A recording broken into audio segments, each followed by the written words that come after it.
మనమే Telugu film review by allrounder star Ballem Venumadhav part 2 రెండో భాగం.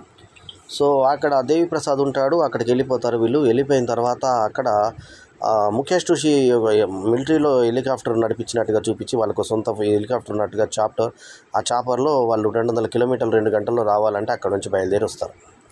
ముందు ఖుషి లేకుండా నేను వెళ్ళనని చెప్పేసి అక్కడికి వెళ్తాను. ఆ పిల్లాడు ఇతను చూసి సంతోషంగా సంబరంగా వస్తాడు, తీసుకొని వస్తాడు.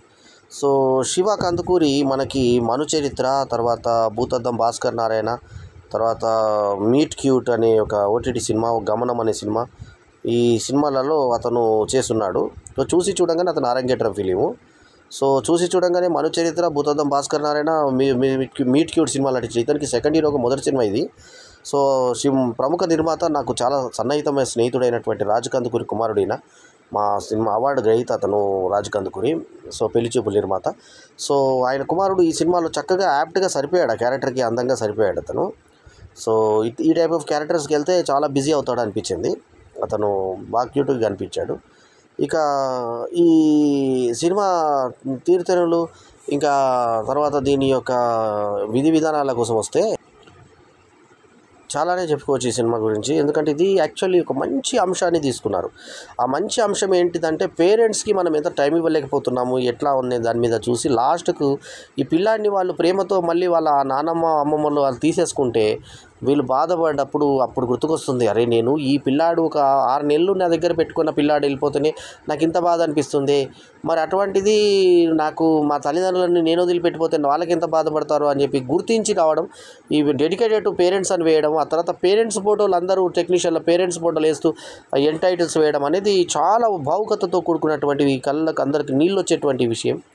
సో ఇందులో యాక్టర్స్ శర్వానంద్, కృతి శెట్టి, విక్రమాదిత్య, శరత్ కపూర్, ఆయుషా ఖాన్, వెన్నెల కిషోర్, రాహుల్ రామకృష్ణ, శివ కందుకూరి, సుదర్శన్ తదితరులు తమ యొక్క పనితనాన్ని చూపించారు. హేషం అబ్దుల్ వాయబ్ సంగీతం కావచ్చు, జ్ఞానశేఖర్, తర్వాత విష్ణు శర్మల యొక్క ఇది ఫోటోగ్రఫీ కావచ్చు, ఫోటోగ్రఫీ విష్ణు శర్మది, ఎడిటింగ్ వచ్చి ప్రవీణ్ పూడి, నిర్మాత టీజీ విశ్వప్రసాద్, రచన దర్శకత్వం శ్రీరామాదిత్య, ఇందాక చెప్పుకున్నట్టు. అయితే మనమే సినిమా ఒకే ఒక జీవితం విజయం తర్వాత శర్వానంద్ వస్తున్నటువంటి మరొక మంచి పాటలు, ప్రధాన చిత్రాలు అవేవి కూడా ఆయనకి సక్సెస్ ఏమి ఇవ్వకపోవడంతో ఇది కొంచెము దీని మీద కొంచెము ఏమంటారంటే కొంచెం ఆసక్తి రేపింది. సో చిన్నప్పటి ఫ్రెండ్ అనురాగ్ త్రిగుణ్ కోసము అతను అన్నీ చూసుకొని వాళ్ళ కుమారుడు అనాథ అయిపోతే అనాథ అయినటువంటి ఆ ఖుషి అనే పేరు అమ్మాయి పేరు ఉంటుంది, మగ పేరు పెట్టారు ఇక్కడ. సరే ఖుషిని ఏ రకంగా ఇతను తీసుకొని సుభద్ర అనే హీరోయిన్ కృతి శెట్టిని ఎలా కలిశాడు, ఏం చేశాడు, ఆ తర్వాత జోసఫ్ అనే కామెడీ పాత్ర రాహుల్ రవీంద్రన్ది, ఆడు విలన్ ఉంటాడు. వాడు వీళ్ళ కోసం ఏంటంటే స్నేహితుని మోసం చేసి ఇది చేస్తే విక్రమ్ అనే హీరో వచ్చి తాగి కొడతాడు. ఆ ఫైట్ చాలా కృతకంగా ఉంటుంది. ఫైట్ అదే నాసి రకం ఫైట్ లాగా ఉంటుంది. ఆ ఫైట్ ఏదో తాగేసి కొడతాడు అంతే. తర్వాత వాడు అవతలోడు ఏం చేశాడు అనేది కాకుండా ఆ టైంలో మాత్రమే అతను దాడి చేస్తాడు. అసలు అతని మీద ఎటువంటి చర్య ఉండదు. అతను ఈ హోటల్ బిల్లు తీసుకొని హోటల్ని డెవలప్ చేసి హోటల్ ఇది చేసుకుంటే టూర్కి వెళ్తే అది ఎంత చిన్నపిల్లలాగా ఉంటుందంటే, విజయ్ కుమార్ ఇంకొక భార్య ఆమె కలిసి వస్తే అక్కడ ఒకటి బెలూన్ షో జరుగుతుంది. ఆ బెలూన్ షోకి వాళ్ళు పోకుండా వీళ్ళని లోపల రమ్మన్నట్టు, డైమండ్ రింగ్ కాదు నీకు ఇచ్చింది అంటే, నాకు డైమండ్ రింగ్ కాదు మా హస్బెండ్ ఏదో ఒకటి ఇచ్చిండు సంతోషపడడం అనేది, మీరిద్దరు దంపతులు కాదని ఆమెకి ఎట్లా తెలిసింది ఆ దంపతులు కాదని చెప్పడము. తర్వాత కాబోతున్న పెళ్లి కొడుకుని పక్కన పెట్టుకొని ఇతనితో తిరగడము, ఇతనేమో ఆమెని ఆలోచించడం, ఎవరు విక్రము, హోటల్లో వీళ్ళు దిగడము. ఆ తర్వాత పెళ్లి కాకుండా వాళ్ళిద్దరూ కలిసి హోటల్లో ఉండడం, ఎవరు హీరోయిన్ను పెళ్లి కాబోయే భర్త. తర్వాత ఈయన పడుకున్నటువంటి వ్యక్తి ఎవరైతే ఉన్నారో ఆ అమ్మాయి అట్నే దుప్పటి కప్పుకొని అట్లాగే దుప్పటి కప్పుకొని కిందికి పరిగెత్తుకుంటూ వస్తుంటే ఆ పెళ్లి సంబంధంలో పెళ్లి చెడిపోయినట్టు. రెండోసారి మళ్ళీ బట్టలు మార్చుకునే దగ్గరికి ఇతను ఆమె దగ్గరికి వెళ్ళి నేను నీతో తిరిగాను అన్నప్పుడు మళ్ళీ ఆ రెండో పెళ్లి కూడా పోయినప్పుడు అతను కొట్టి ప్యాంట్ లాగేసిన తర్వాత వీళ్ళు వచ్చి అక్కడ శివ కందుకూరిను కృతి శెట్టి చిల్లబడితే, అబ్బా సెక్స్లో బాగుంటావురా అని చెప్పి ఆమె ఎందుకు అంటుందో అనేది దానికి ఏదో అర్థం కాదు. కథా నేపథ్యమును శర్వానంద్, కృతి శెట్టి నటన అన్నవి కాకుండా రాహుల్ రవీంద్రన్ కూడా తెల్లటి గడ్డంతో బాగా అలరించే విధంగా ఉన్నాడు. వినోదం, భావోద్వేగాలు, లాస్ట్ క్లైమాక్స్ సీన్లు బాగా వస్తే ఫస్ట్ హాఫ్లో ఉన్న కొన్ని ఇదే మనకు బాగా డల్గా అనిపిస్తుంది.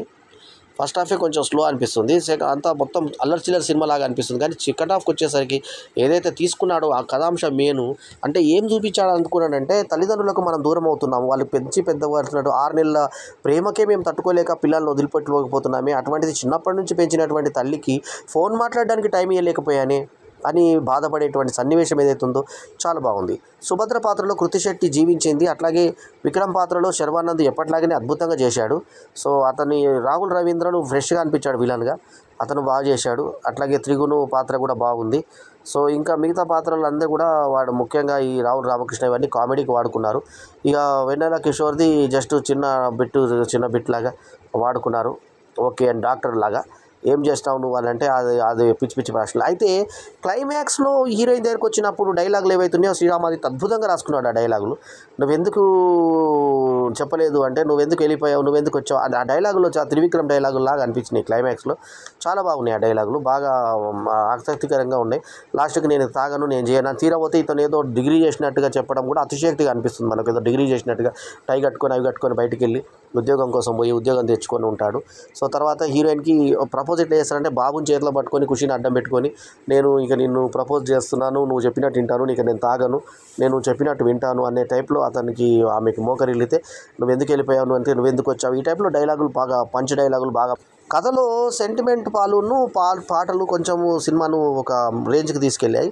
అయితే దీంట్లో ఉన్న మైనస్ ఏంటంటే, కొంచెము చెప్పాలనుకున్నట్టు సూటిగా చెప్పకుండా కొంచెం అడ్డ తిరుగుడు డొంక తిరుగుడులో చెప్పి చివరాఖరికి వచ్చేసరికి టెంపోకి వచ్చేసింది. లక్ ఏంటంటే సెకండ్ హాఫ్ బాగా బలంగా వచ్చి మంచి సెంటిమెంట్ పండి కుటుంబ ప్రేక్షకులకి దగ్గరయ్యే విధంగా, శర్వానంద్ అంటేనే ఇప్పుడు శతమానం భవతి లాంటి సినిమాలతో మనకు అంటే 200 రోజులు ఆడిన సినిమా శతమానం భవతి. అది పెద్ద పెద్ద సినిమాల మధ్య అప్పుడు చిరంజీవి సినిమా ఖైదీ నంబర్ 150ను, తర్వాత బాలకృష్ణ సినిమా గౌతమిపుత్ర శాతకర్ణి సినిమాల మధ్యలో శతమానం భవతి వచ్చి సతీష్ వేగేష్ అని మన ఫేస్బుక్ ఫ్రెండ్ అతను రైటర్గా డైరెక్టర్గా చేసినటువంటి సినిమా రెండో సినిమాకి పెద్ద విజయాన్ని అందుకున్నాడు. మామూలు విజయంగా దిల్ రాజు సినిమా అట్లాంటి పెద్ద విజయాన్ని అందుకున్నటువంటి శతమానం భవతి హీరోగా శర్వానంద్ ఇప్పుడు ఫ్యామిలీ ప్రేక్షకులకు ఆల్రెడీ దగ్గరైన వాడు. కమతి మధ్య ఇప్పుడు ఇందాకే చెప్పిన ఒక సినిమా తర్వాత మళ్ళీ అతనికి సక్సెస్లు పలకరించలేదు. సో ఈ సినిమా మళ్ళీ అతనికి ఒక మంచి సక్సెస్ ఇవ్వాలని కోరుకుందాం. ఎందుకంటే ఇది చెప్పలేము ఎట్లా ఉందంటే, హాయ్ నాన్న మధ్య సినిమా నానిది వచ్చింది కదా, దగ్గర అటువంటి కథాంశం అట్లా కాకపోయినా సెంటిమెంట్, బాబు సెంటిమెంట్ అది తీసుకున్నారు. అయితే ఖుషి పిత్తులు కానీ పైకాన కడగడం ఇతను అవన్నీ హగ్గిస్ తూడన్నాడు అవన్నీ కూడా కొంచెం ప్యాడ్స్ తూడడం అవన్నీ గలీజ్ పనులు ఎక్కువ చేసినా కూడా సినిమాల్లో కొంచెం ఆ లాస్ట్ సెంటిమెంట్ మనల్ని కట్టిపడేస్తుంది. తులసి చాలా అద్భుతమైన నటన కనబరిచేది. లాస్ట్లో అమ్మని నీకు గుర్తుకు రాలేదా అంటే, ఎందుకు గుర్తుకు రాలేదురా, ఎక్కడ పగిలిపోయిన అద్దం చూస్తుంటే నువ్వు ఆడిన క్రికెట్ గుర్తుకొస్తుంది, వంట రూమ్లోకి పోతే నువ్వు ఇష్టపడే ఇది గుర్తుకొస్తుంది, ఇప్పుడు కూడా నీకు చికెన్ ముక్కలు తీసుకొచ్చాను, నువ్వు మేము మర్చిపోతే కదా మిమ్మల్ని గుర్తు చేసుకోవడానికి అన్న డైలాగ్ ఆర్ద్రంగా ఉంటుంది. మేము తల్లిదండ్రులకు మిమ్మల్ని ఎందుకు పంపిస్తాను తెలుసా సచిన్ కేడ్కర్ అంటాడు. మీరు జీవితంలో ఏదో సాధించలేకపోతున్నారు, అమెరికాకో దేనికో పోయి యూకేకో ఇక్కడికో వెళ్ళి మీరు ఏదో సాధించలేకపోతున్నారన్న బాధ మీకు ఉండకూడదని మేము మోసం చేసుకొని మిమ్మల్ని పంపిస్తున్నాం రా అని చెప్పేసి అన్నప్పుడు ప్రతి తల్లిదండ్రులు విదేశాలకు పంపించేవాళ్ళు వాళ్ళకి ఎంతో బాధ అనిపిస్తుంది. సో అట్లాంటి పేరెంట్స్కి డెడికేటెడ్ టు పేరెంట్స్ అని లాస్ట్కి ఇవ్వడం చాలా అద్భుతంగా ఉంది.